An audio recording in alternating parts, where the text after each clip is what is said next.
Can tall buildings address the residential shortage? I think there's probably the question as well of the returns and where that shortage is. It's probably in the more affordable, lower value that young professionals can afford. The problem with tall buildings is that the higher up you go, the higher value they achieve, and then become less affordable to those people that, you know, where the shortage is.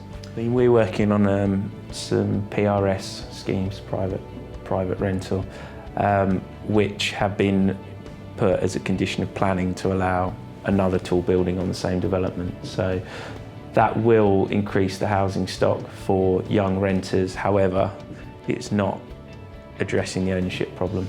The design has to be sensitive to the area and what's already existing. Certain developments like King's Cross, where there wasn't a lot there, they've had a great opportunity and done a great job of completely revamping the area with tall buildings but good landscaping, a mix of commercial to create jobs. The infrastructure there is great, so there's a lot of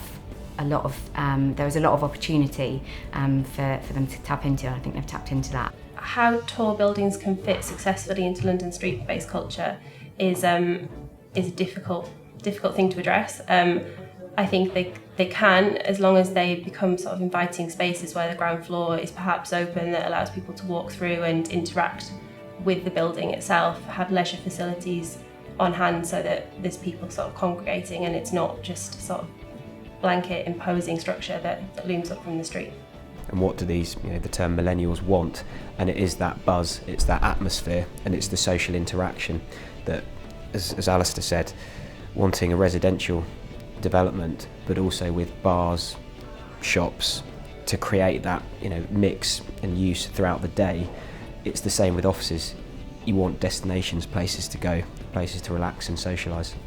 In Canary Wharf, there's level 39. It's just called level 39, and what happens is a lot of smaller businesses pay a fee to use space there. So whenever they're handing out their business card, it has the tall building's address on it, which obviously makes them a lot more credible when networking. Tall buildings should accommodate both residential and commercial spaces.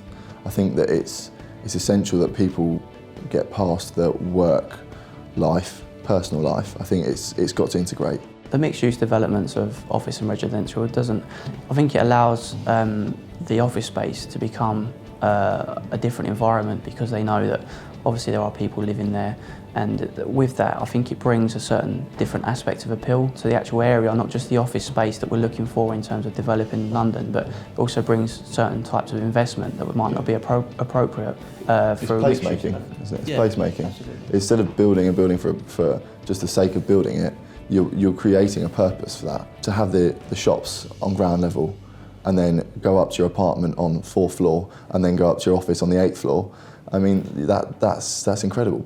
That creates a community.